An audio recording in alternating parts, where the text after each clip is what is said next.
L'histoire de Tutuk rencontrant une fée. Il était une fois, sous la dynastie Tran, sous le règne de Quang Tai, 1388-1398, il y avait à Oacho un érudit nommé Tutuk, occupant le poste de district de Tiendu, dans l'actuelle province de Bac Ninh. À côté de la route du district se trouve une célèbre pagode, devant la cour de la pagode se trouve un précieux pivoine. Chaque année, lorsque les fleurs fleurissent, les gens organisent un festival jubilatoire, les garçons et les filles du monde entier se rassemblent pour assister au festival et profiter des fleurs. L'année du serpent, vers février, les gens ont vu une belle fille d'environ 15 ou 16 ans assister au festival. Elle se maquille rarement, mais la peau de son visage est extrêmement lisse et fraîche. Pour voir les fleurs de plus près, elle souleva une branche florale, mais ne s'attendait pas à ce que la pivoine se brise sous sa main. Le fleuriste l'a vue et l'a immédiatement attachée à l'arbre. En fin d'après-midi, personne n'était venu la racheter. Tutuk est passé par là, a entendu l'histoire, a eu pitié de la beauté, a ôté le manteau de mouton qu'il portait et l'a donné au temple en guise de compensation. La jeune fille libérée l'a remercié avec hésitation, puis s'est éloignée dans une direction et a disparu. Dès lors, Tutuk devint de plus en plus respecté par le peuple comme un mandarin vertueux. Mais Tutuk, qui préférait la gourde, le sac de poésie et la guitare aux piles de papier du bureau, était tellement absorbé par le magnifique paysage du ciel nuageux qu'il a négligé ses tâches officielles. Ses supérieurs lui ont adressé une réprimande, disant que son père était autrefois mandarin, alors ne pouvait-il pas continuer l'entreprise familiale et occuper le poste de gouverneur de district?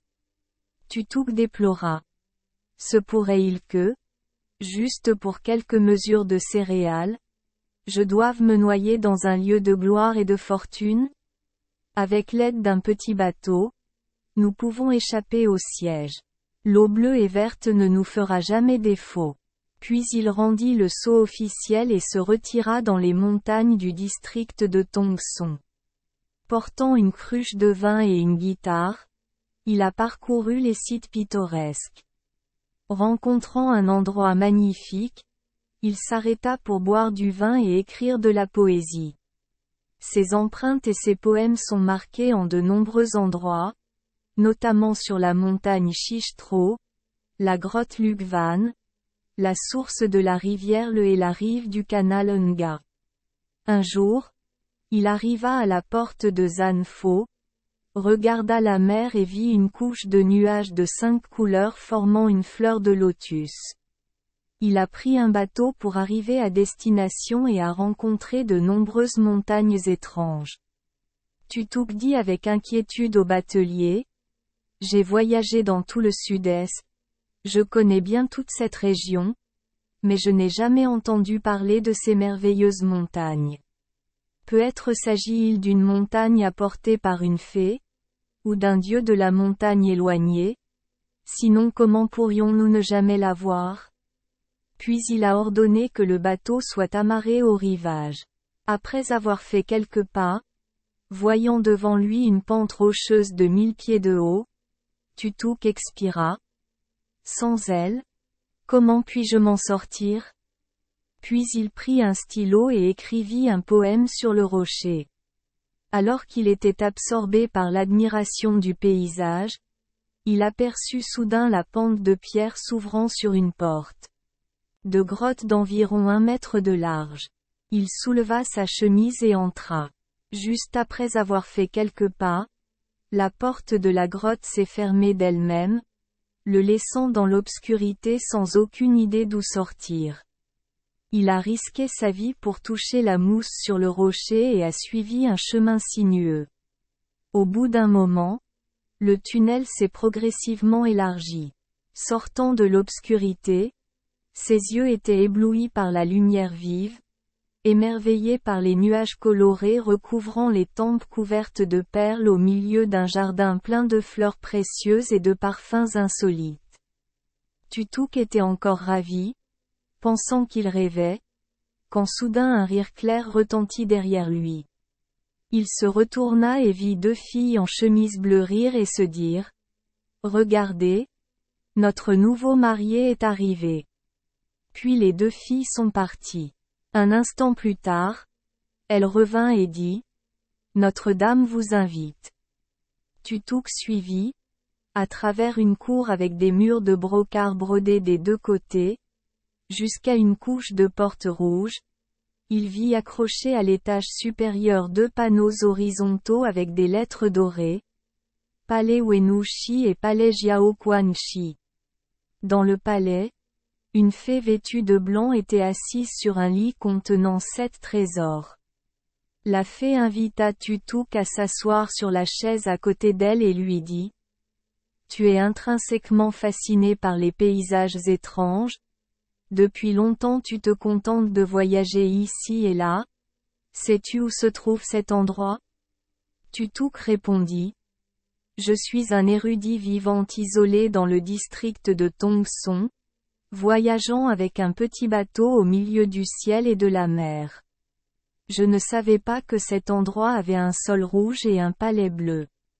Mon cœur est encore rempli de mondanité. Je ne comprends pas ce qu'est cet endroit. S'il vous plaît, madame, s'il vous plaît, apprenez à l'érudit à comprendre clairement. » La fée dit « Oui. Comment as-tu connu cet endroit ?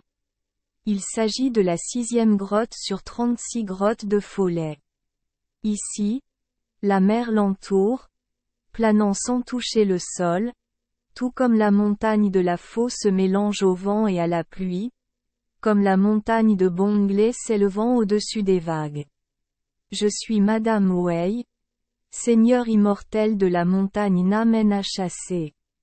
Parce que j'ai vu qu'il avait de la vertu, je l'ai invité à venir. » Cela dit, la fée leva les yeux et ordonna aux fées d'attendre. Une fille en chemise bleue a fait sortir une jeune fée de l'intérieur. Tutuk a jeté un coup d'œil et a reconnu la personne qui avait cassé la branche de pivoine pendant le festival d'appréciation des fleurs. La fée montra la jeune fille et dit à Tutuk « C'est ma fille. Elle s'appelle Jian Guong. La veille, il a eu un accident lors d'une fête des fleurs et a été sauvé par lui. Mon cœur n'a toujours pas oublié. Je veux qu'elle t'épouse pour rembourser cette faveur. » Alors la fée ordonna que le mariage ait lieu ce soir-là, à la lumière d'une lanterne phénix, sur un hâte brodé de dragons. Le lendemain, des fées de partout sont venues célébrer les jeunes mariés. Quelqu'un en soie est venu du nord chevauchant un dragon vert, quelqu'un en soie est venu du sud sur un gobelet d'or, quelqu'un sur un char de jade, quelqu'un sur un char en rotin. Les fées se sont rassemblées dans le grenier du palais Jiao Quang avec du jade, rideaux et flûtes dorées. Lorsque Kim Tian arriva, toutes les fées descendirent au temple pour les récupérer et s'asseoir sur le trône de cristal exposé au milieu. Dès que les fées se sont assises, le son d'une musique céleste s'est fait entendre. Toutes sortes de vins précieux et remplis d'arômes sucrés étaient déversés.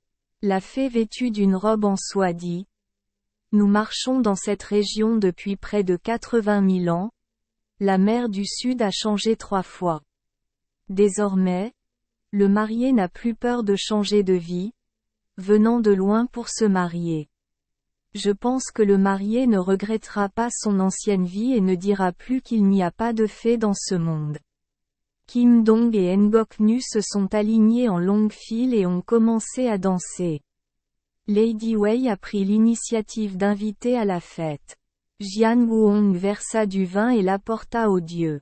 La jeune fée en soie sourit et dit « Aujourd'hui la peau de notre mariée est comme de la graisse.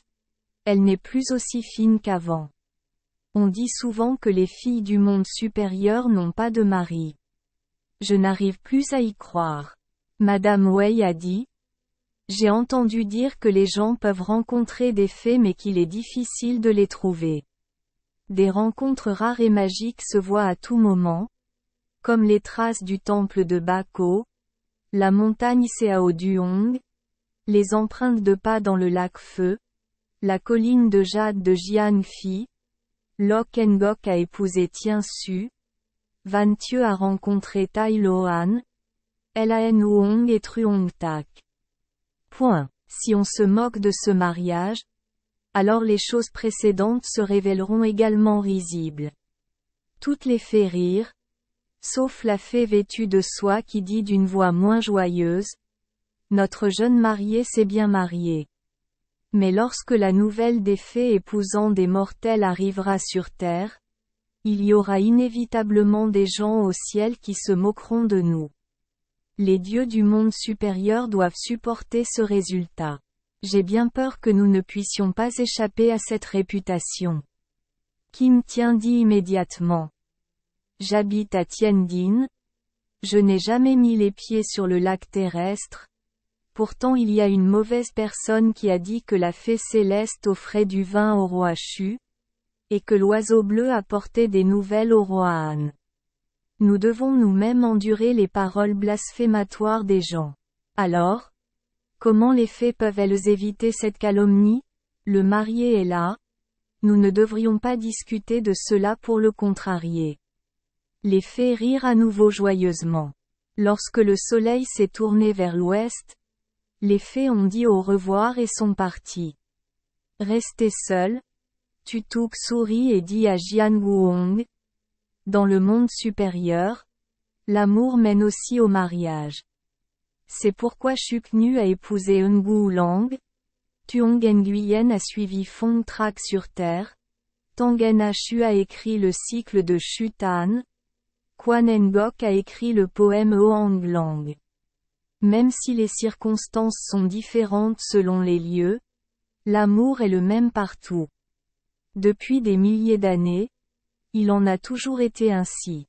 Maintenant que toutes les fées sont parties, pourquoi l'atmosphère autour de nous est-elle si froide et triste? Est-ce parce que l'amour ne surgit pas dans votre cœur? Ou essayez-vous de le retenir? Jian Wuong répondit tristement. Vous avez tous atteint l'illumination et avez des noms au palais royal. Ils vont souvent à Hongmon pour vivre dans un endroit pur, jouant dans un royaume d'une extrême pureté, sans aucun attachement à la luxure. Et je ne suis pas encore à l'abri du chagrin. Il y a encore des traces à Thuydien. On se demande qui doit le destin à qui que ce soit. Bien que mon corps soit dans le palais de jade, mon cœur est toujours couvert de poussière. Ne me comparez pas aux autres fées. Tutuk dit. Si c'est le cas, alors je ne suis pas trop loin de toi. Ils éclatèrent tous deux de rire. Les jours et les mois se succèdent dans une volupté céleste. Un matin, Tutuk a vu le lotus fleurir et le lac de jade avait changé de couleur en bleu. Il semblait qu'une année s'était écoulée. Les nuits où le vent soufflait froid, les matins avec une forte rosée, les nuits où la lune brillait à travers la rivière, Tutuk ne pouvait parfois pas fermer les yeux. Une tristesse remplit son âme et le réveilla. Un jour, regardant au loin, il aperçut un bateau, il montra Jian Wuong et dit « Je suis venu ici d'une région lointaine, l'horizon est brumeux et les vagues sont infinies, je ne sais pas où est ma maison. » Et, au bout d'un moment, il dit encore « Quand je suis parti, j'avais encore ma mère et mes amis là-bas. Son cœur n'a pas encore été emporté, il veut se retourner vers sa patrie. S'il vous plaît, comprenez mon cœur et laissez-moi rentrer chez moi pour vous rendre visite pendant un moment. Je me demande ce que tu en penses? » Jian Wuong était si triste qu'elle ne pouvait pas parler. Tutuk continua. « Laisse-moi partir quelques jours, un mois pour te revoir, arranger le ménage, puis je reviendrai vivre avec toi pour toujours jusqu'à ce que je vieillisse à Bhagwan. Jian Wuong a pleuré et a dit: Je ne veux pas utiliser notre amour en tant que mari et femme pour vous empêcher de retourner dans votre ville natale. J'ai juste peur que la vie mondaine soit trop petite, que la lumière du soleil soit trop courte, que vous ne trouviez plus le vieux jardin dans la vieille Seine. Elle a annoncé la nouvelle à sa mère, et Lady Wei a soupiré et a dit: Je ne m'attendais pas à ce que ces personnes soient aussi impliquées dans les affaires du monde. Puis ils ont ordonné à une voiture en rotin d'emmener Tutuk. Jian Wuong a donné à son mari une enveloppe écrite sur du papier de soie, disant: Quand tu verras la lettre plus tard, souviens-toi de moi. Puis les deux hommes ont essuyé leurs larmes et se sont dit au revoir. En un clin d'œil, Tutuk avait mis le pied à terre.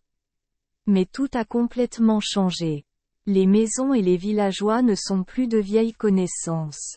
Seuls les rochers au bord du ruisseau sont encore recouverts de mousse verte comme autrefois. En demandant aux anciens du village s'ils connaissaient une personne nommée Tutuk, tout le monde a répondu: Quand nous étions enfants, nous avons entendu dire que notre arrière-grand-père de la 3e génération portait ce nom. Il est perdu dans les montagnes depuis 80 ans. Depuis, nous avons traversé 3 générations de rois. Tutuk se sentait profondément triste et voulait retourner dans le monde supérieur, mais la voiture en rotin s'est transformée en oiseau de près et s'est envolée vers le ciel. Il ouvrit l'enveloppe et lut: Dans les nuages du mariage, notre histoire d'amour s'est terminée. Comment trouver la fée des montagnes sur la mer?